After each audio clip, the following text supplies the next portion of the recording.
and welcome back to Money with Mac and G. We have a special guest today, Mr. Lance Lyday, who is a successful financial planner here in Indianapolis, Indiana. And we're so glad to have him because of the fact that Tony has known him for several years. I think we were joking about whether you guys want to let each other know that you've known each other for many years, whether you like each other. But anyway, Tony always smiles when he talks about Lance, and Lance has done some great things for him and his family, from what I understand. But we wanted to welcome Lance. How you doing today, Lance? Thank you very much. I'm doing great. All right. You look really nice, like you're a financial advisor. I like that. Been a long work day, but it's been a good one. And you've been just going around Indianapolis, kind of just picking up the pieces of a lot of people and helping them out, do their thing. Doing my best. It's the exciting part of it because, here at Money with Mac and G, we try to talk to families as well as children about money, but we also like to talk about their stories and how they got there, a little bit of, what do we call it? Life from the edge. Is that right, Tony? Stories from the edge. Stories from the edge. And Tony's been on the hot seat, and he's survived. So when you're looking over the edge, Lance, you're like, oh, I don't know if I'm going to fall off the edge or not. Anyway, it's not always that bad. It's not. But Lance, you've got a couple stories in there too. So, you have some stuff going on. We thought we'd start off with just a little bit of your background when you were younger to see how you got to the individual segments of your life, like high school, college, and then finally getting to where you are here. And I know there's some interesting storage that goes along with it. So I'm looking forward to hearing all about what you have to tell us. There are some interesting stories, but I don't know that you're going to hear all of those. Chirp. I think we probably need to do more golfing and maybe... let's just leave it at golf. We'll leave it right there. Okay, good. So where'd you start? Where'd you come from? Well, I can't start without talking about when I was born. Okay, right? Let's do it. So my parents got pregnant with me when they were in high school. Wow. With nothing, and immediately got married. My dad stopped high school to get jobs and brought us out of what could have been very difficult circumstances. And when you say high school, what age? Can I ask that? Seniors, so 16, Yeah, 17? Mom was 17, just turned 18 when I was born, and my father was 8. He's a few months older than her. So all right. Yeah, so that was how it started. So while I was very little, certainly have heard the stories and remember being in very tight financial circumstances. Let's put it that way. Right. So were there times in your life when you were younger where you're just like, man, I really wish I could have a blah, blah, blah, but your parents are like, hey, we just don't have the money for that. We got to keep the strings tight. Yeah. Food. When I was little is what I remember. I would love to have some food, but... We start right from the beginning. No. Oh, no. Yeah, not having any food, but we had what you'd like to have. You could get maybe a nice steak or whatever it is when you're a kid, right? That's right. That's right. So anyway, that's been very impactful on my attitude about things. Right, seeing where my parents started. And, are you saying that you had more conservative nature, like you just like you wanted to save a little bit more, or you wanted to? No, I don't know. I just think that learning that if you work hard, even when things don't look like they're going to turn out well, they will. Gotcha. Hard okay. Work. So, and it's, we're all faced with things that aren't easy. Exactly. And so powering through them, I think has more value than just getting on the other side of it. Brothers and sisters? Did you have? I have a sister that's 4 years younger than me and a brother 13 years younger. So there are three of you, because when we talk about it, we have 6 in our family, and it's just like, we don't have the dough to do that. And so we started to understand that pretty darn quickly. So you're born to a high school sweethearts, and you're going along, you're starting to figure out some things in life, and maybe it's not as easy as you thought financially. Yeah, so that, I was little, so wouldn't. But it has, I think, influenced my attitude about things. Don't, of course, take things too seriously. Okay. So I would say probably when my sister was 5 or 6, I was 9 or 10. Finally, my parents started to have some financial success, so things got a little easier that way. And your parents, what were they doing? Mom was studying to be a nurse. Okay. So she got her degree, working part-time jobs while doing that. My dad worked several jobs, but then got in the insurance business. Gotcha. And that was kind of his, getting out of 9-to-5 or part-time jobs into a career. Gotcha. Okay. And so property and casualty insurance first, which is like homeowners and car insurance, things like that. Gotcha. And then kind of evolved to more life insurance, things, more planning oriented things. And he started to have some success in helping people get through that. People probably started coming back to him as well for multiple lines. Yeah, yep. That's kind of got started, and he got into management. That's a long story, but then left management to get into personal production. Gotcha. And that's kind of when I was in late high school, early college, and he was in personal production when I came home from Ball State. Chirp, chirp. Chirp, chirp. After meeting my wife. So what did your parents think about you going to college? Did they go to college? No. Dad got his GED 3 years after I was born, I think. Mom finished high school. No. So really pushing to get you into college then probably. Fully supportive of it. I don't know that they would push me, but yeah, I had the means mentally to do it. They paid for the tuition. I had to pay for everything else of it, but it worked out well. I worked through college, and I think that probably helped me too. So some life lessons, right? Money. Yeah. Didn't have a ton of money when you were growing up, but you were working through college. You were starting to feel kind of, hey, I gotta put some hard work into this and get myself through it. It's going to mean something. Yeah, that's good. So then you're about ready to graduate college, unless there was something else influential in college? Two important things. One, I went to college to be a math teacher and a basketball coach because I played basketball in high school. You look like a basketball coach to me. Don't I? I'm just like, change the club. It's even with that, it's like, hey, you're good to go. Although I'd probably have red on. But anyway, so I had no money. Just decided I knew teachers didn't make a lot, although I admire what they do very much, and I hope to be a professor when I retire from work. But having said that, I met Julie, my wife, in college. So can't leave that part out. Okay.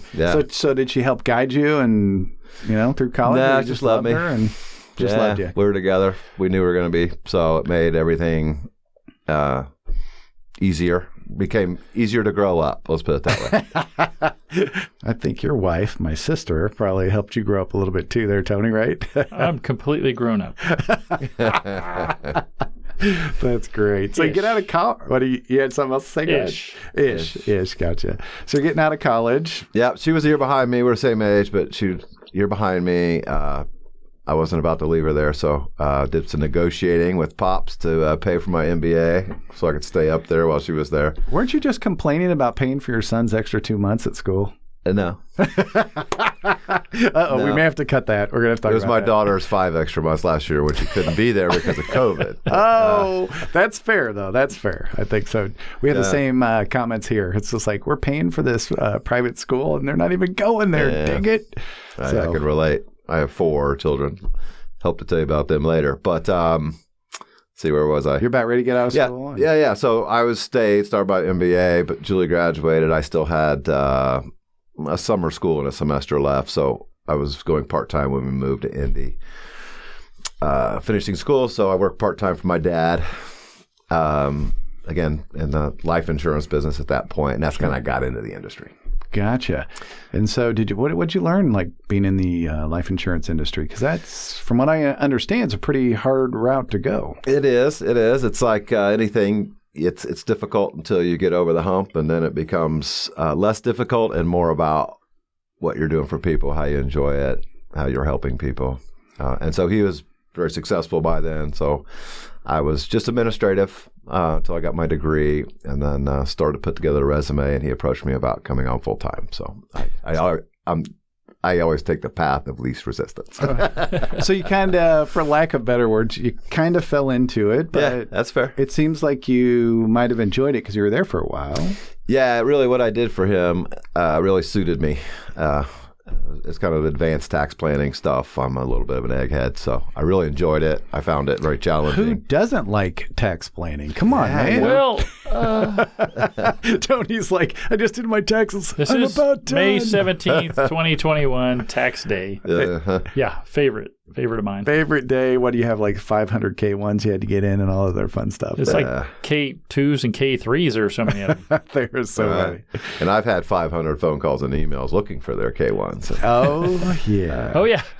That's right. All his investments, they got to report back to the tax, to the preparer to pay the tax man, Uncle Sam, that is. Yes, exactly. And so you've had this chance to do some of this egghead tax planning. Yeah. You kind of liked it. Kind of found my niche, had a role, was bringing value. When I was getting started, having kids was great. Unfortunately, the next kind of big hurdle to overcome, my dad was ill and couldn't work for a couple of years. So wow. I had Sorry to to hear kind of that. take things over. And so instead of being the egghead advanced sales guy, I had to be going out and start hustling up business, right? I had to do prospecting, finding new clients and all of that. Didn't like that part. That's hard. That's hard. And now you probably appreciated your dad a little bit more too, right? Sure. And what were you going to say, Tony? You're about ready to say something. I'm just trying to figure out where he learned how to golf to do the prospecting. Well, it didn't start until after I got to my next phase. Gotcha. So you're out there prospecting, probably hearing a lot of no's, right? Isn't that the whole thing is you got to get through 9 no's or whatever to get to the 10th one? A lot more than is fun. Yes. Sure. Okay. So you're doing that. You understand that that's not really all aligned with who you are. But what do? You have to take over because your dad's kind of on the sideline. Yeah. Yep. So changed. That's what I can't do this. So I got my CFP, Certified Financial Planning designation, which is a big deal, I think. Sure. And then changed from the broker-dealer, which is how investment people bring the market to their clients, Sure. to an independent broker-dealer. Started my own branch, financial planning oriented as opposed to just insurance focused. So from a financial planning, maybe a lot of people don't understand this. We Yeah. just want to make it accessible to them. You're Sure. just sitting there asking them a lot of questions, right? Mm-hmm. What do you want to do with your life? When do you want to retire? Do you want your kids to go to Harvard or would you like them to go to someplace else? And you're putting all those numbers together for them, right? Fair. And then once you put that together, you say, hey, here's how we invest your money, right? Well, I might say it a different way. Please, go So ahead. I think the first thing that I always start with people is let's figure out where you're at. Right. Don't. Absolutely. If you're not honest with me, you're hurting yourself. So let's figure out where you're at. And then think about where you'd like to be, and let's be realistic about it. Mm-hmm. Right. And then the plan, part of which is investing, but not exclusively, is getting from where you're at now to where you'd like to be. Sure. And so sometimes where they are now isn't going to get them there. Absolutely. So I have these foundational things. You can't do a financial plan until you do 3 things. Give it to us. You have to know where your money's coming from and how much it is. We're releasing a podcast actually in 2 days. Okay. Tomorrow morning. All You right. guys are telling me where my money's coming from? Yeah.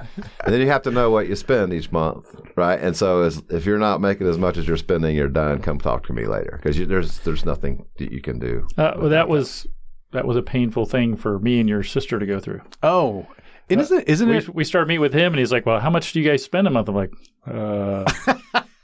on Vegas? Well, this is before Vegas. Everything. This is before Vegas was a big thing. No, I mean Vegas was a big thing, but I mean for us. But no, it's like how much do you spend on food? How much do you spend on housing? How much do you spend on utilities? How much do you spend on fun stuff, eating? I'm like, well, I don't know. I don't know. So we had to a lot of spreadsheeting and tracking. I was like, holy crap, we spend that much on going out to eat or whatever. Like the thing was like, it's truly mind blowing for people who don't track it to like see it and have them. So that is a key building block. That was very helpful to us. And Lance was like, what in the are you doing? Well, no, he never did. I never said that. He never said that. Well, the thing is with the podcast that's coming out tomorrow, I talk about a little bit like losing weight. You have to track every calorie to make sure that you're under your total calorie consumption for the day. It's like your total calorie consumption is how much do you make? And you need to make sure it's underneath that and you need to track it. And what's the number one thing you probably hear when people track it? When they do track it? Yes. The number one thing I hear is they hate tracking it. yeah. But I'm saying after they get done tracking it, the one thing that I usually heard was, I never knew I spent that much on blah, blah, blah. Starbucks. Starbucks, yeah. Right. Or going out to eat, like you just said, right? Right. And you hear that a lot, right? Yeah. I think I don't know that it surprises them. I just think it causes them to maybe pick some different priorities. And it's a hard thing. Sure. People like going to Starbucks on their way into work. Sure they do. Pick an anecdote. It doesn't really matter. People. Right. But if that's causing you to go more into debt, right? I agree. Because if you're spending more than you're making, it's coming from somewhere, and typically that's credit cards. Yep. Right. So more debt is not good. It's you just when you're realize you're digging a hole, you got to throw the shovel away. Right. Amen to that. So Wait, I thought you had to spend money to make money. well, that's an investment. That's not a budget. Okay, now, so I'm sorry, I interrupted. You were in the three. Yeah, three things. Two, you have to have a reserve. You have to have cash in the bank that you don't touch. Right. And that's a hard thing to do, but you got Like an emergency fund? Emergency fund. And I don't care what it is, but you got to have it, and you got to add a little bit to it every month. Because there's some weird statistic about $400. People can't afford, like 80% of Americans can't afford A $400 emergency. And I'm making that 80% up, but it's probably It's pretty close. big. Yeah. I don't know what the statistic Can't is, but afford a $400. I mean, a car repair is going to be $400. Can be over 400 Yeah. easy. A water heater is going to be $400. Yeah. Yeah. Well, if you can't, then you're going to do what you shouldn't do, and that's the third thing: no credit card debt. Right. So if you can't afford $400, $1,000, whatever it is in your life, you got to have the cash there, because if you don't, you're never going to get rid of credit card debt. Exactly. And you can't start your plan to build on your foundation of knowing what you make and what you spend, having a cash reserve and emergency fund, and having no credit card debt. You Right. can't go beyond that until you have those things done. So I know Lance doesn't know me very well, but my wife, who you just met upstairs, she had credit card debt, and I said, "There's no way I'm marrying anybody with credit card debt." Okay, I was young, stupid. You could call me any name that you want. Worst meeting you ever got. Yeah, exactly. But she said, "Stop putting me down and tell me how to get out of this." And so I said, "Hey, read these 3 books," because they were kind of anecdotal. They were talking in just nice stories. And understand that credit card debt needs to come off. And she did. Right. And I think it was a month and a half. She got rid of like $3,000 worth of credit card debt. I was like, whoa, she's a keeper. And she could cook. And she could, that's right. That's right. Well, there's lots of ways to work yourself out of it. But until you know what you make and what you spend, and Right. have the second be lower than the first, Yes. and you have a cash reserve, then you're never going to get the credit card debt paid off. Mm-hmm. And that's easy. It can be at any scale. Right. It can be making $500 a month. It can be making $20,000 a Absolutely. month. That same logic, that same foundation applies, in my opinion. So you got this 3 foundation. You're trying to do the prospecting because your dad's on the sideline, and so kind of what happens at that point in time? When, So that's the current. I don't. We got kind of. I know we're kind of off jump there. ahead, That's fine. jump back. That's fine. So you have to know what your financial statements look like. That's what I just described as an income statement. Sorry about the jargon. Income, expenses. Exactly. You gotta know what your balance sheet looks like. What assets do you have? What liabilities you have? You can't have any of those bad ones. Credit card debts. That doesn't include a mortgage or a car payment. You need to live someplace. You have to drive a car. Sure. But bad debts are bad debts. So financial statements is the first part of a financial plan. The second is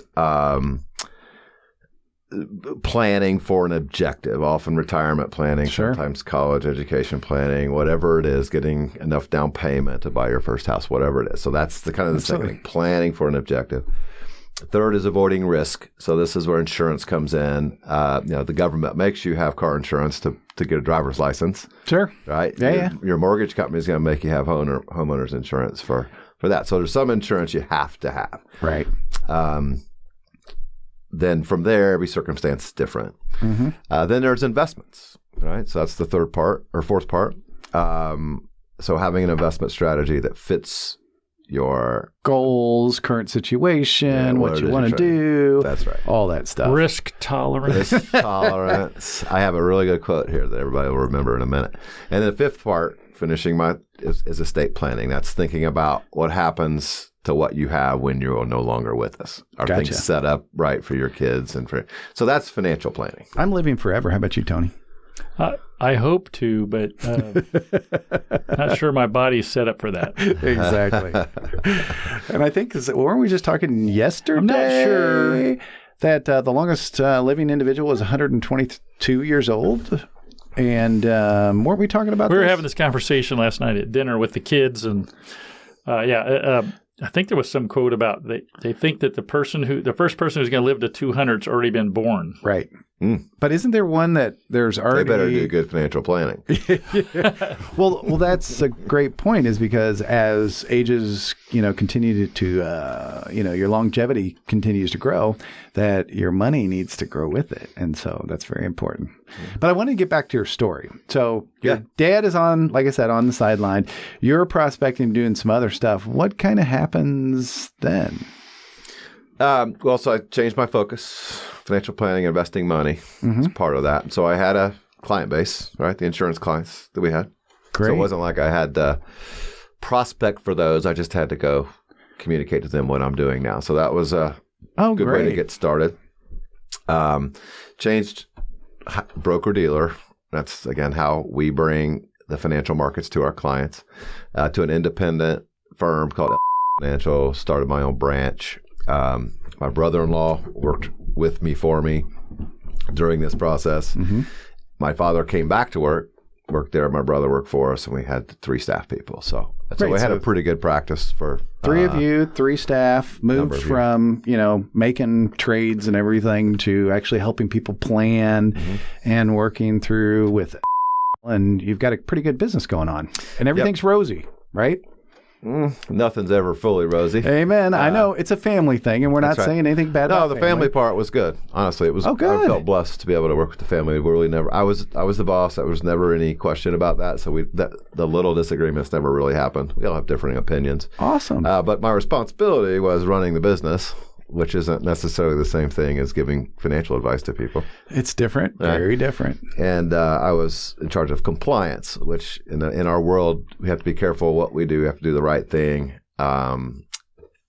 give advice that's in clients' best interest. That's our calling. Exactly. So not only do you have to do that, you have to prove it. So that's what you call compliance. And so... and that's fun, right? I don't mind being compliant. I just don't like monitoring other people's compliance. Yeah, exactly. So those 2 things, running the company, doing payroll, signing leases, all the stuff. Fine. I didn't like that. And I don't like doing the compliance. So I changed and joined is where I'm at currently. So now I'm just an employee. Gotcha. I'm a minion. So you don't have to fill out all the payroll returns, the 941s, and blah, blah, blah, blah, blah. Bingo. And so you just make a lot less, but I have a lot more time. Better quality of life. Absolutely. So if you're interested in why I made the decision, I'd tell you. Tell us. So it's Thanksgiving week. We're in Florida, Julie and I. We both just turned 50 in September. Very stressful. My old, everything associated with being a financial advisor, running the business, compliance. I'm not a very happy person at that point. And so it was very simple. She just said, "Why are you stressed?" And I just said, I'm just stressed about work. I can't keep doing it." You have too many balls, and you're just kind of like, man, why don't you change? Gotcha. And it really never occurred to me. And you have this beautiful, very intelligent wife who sits there and says, why don't you change? So I said, well, okay. So I started looking into it. And I guess 9 months later, I had changed. So nice, and that's how you moved over to completely open book. I immediately let my other team know. They were welcome to come with me. And so, did your dad and your brother go with you too? No, did you go all together? They stayed with my brother-in-law, who's now doing the things that I love so much doing. Okay, so a big decision. I'm sure it was probably incredibly stressful. Yes, no, it was kind of great, but it was also probably, I'm working with my dad, I'm working with my brother, and now I'm splitting off and kind of going a little bit of my own way. Honestly, no. Really? There was a lot of work. There's a lot of little things that had to be done. So for 4 or 5 months, the minutia of doing the transition. Sure, the administration. Was. I had a little advisory board. My buddies / clients. Tony was part of that. Oh, really? He can relate generally to what I was going through. But I made a decision. I was completely confident it was the right one. I still am. But it wasn't easy, but it wasn't stressful. Gotcha. Okay. How was it when you announced to your dad and your brother-in-law and said, "Hey, dude, I'm going this way"? No, that was not an announcement. It was a process, so they knew. I told them. Eric said, "Well, I'll take over," and I I said, well, you really can't unless you become the OSJ inside baseball. So they were fully in the loop. They knew who I was talking to. I had 2 offers that would take just me or my whole team. They both went with me. We had the offer. I said, I'm going here. They said they were going to stay. No problem. Thanksgiving was very comfortable. Excellent. Well, Yeah, congratulations.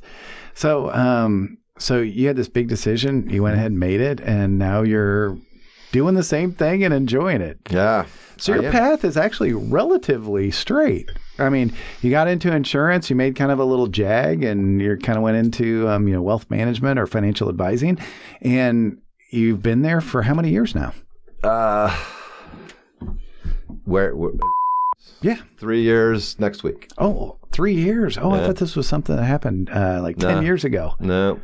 All right. 54. So I was 50 when I made the call. It took just under a year to do it. So Wow. And I think we were talking about a story. Can we talk a little bit about the story when he came over and did some of the money and the fake money and the... Oh, yeah, yeah. yeah. I was like, fake money. He's not a counterfeiter. Yeah, no. No. No, not at all. But he did play one in. No, okay. So he's been doing our stuff, and when our kids started getting through the high school age and getting ready for college, we were looking at, hey, there's a real problem with adults not teaching their kids about money. Some of it is the adults don't know. Just like you talked about, like Sure. They're spending more than they make. They don't even know about that. They got credit card debt. And it's almost taboo. Let's not talk about money.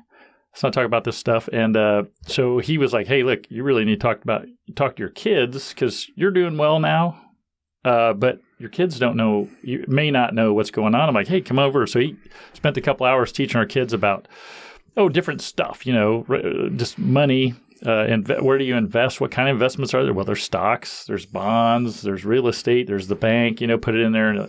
So he comes over and he opens up his briefcase. He pulls out these stacks of probably $100 bills in each one of them, right? Bang, bang, bang. He's stacking them all up. My kids are just like looking at it like, and it's it's a dollar bill on the top, the bottom. Later they found out it was just paper in the middle. It wasn't actual stacks. But he was like moving money around and showing them if you invested this here, and here's how much this is, and what does this mean when stuff compounds? What is it? It grows, and so he's like, so yeah, it's funny because each of my kids then looked at it and they're like, he's like, okay. I said, you guys have some college money set aside. You guys have to invest some of it. And so you got to work with Mr. Lyday and tell him what you want to do. So how did you view that whole experience with his kids? I've done it before. So, and what's kind of like your setup? What's kind of happens? What are some of the interesting outcomes that you see? Is there some insights you can give us? Because I find this fascinating. Yeah. I'm sure you probably know this, but parents are actually more likely to talk to their kids about SEX than they are to talk about money, which to me just blows my mind. I don't think it's hard to believe. They know more about SEX.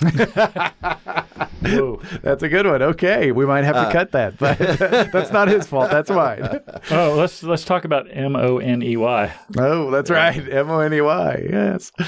So what did you? What did you parents find are more apt? Part one was really fun for me because I got to learn some of the history and background of Lance Lyday, from his parents being high school sweethearts to the fact that there was actually money troubles in the family early on. But he followed his path, which had twists and turns, and he reached for his goal of being a financial advisor. I want you to stay with us for part two because he's going to drop some interesting information about some of the lessons he's learned in a very simple way that could be applied to your own financial situation. So thanks for being here. Don't forget to subscribe, like, and comment on the podcast, and come back next time for part two with Lance Lyday.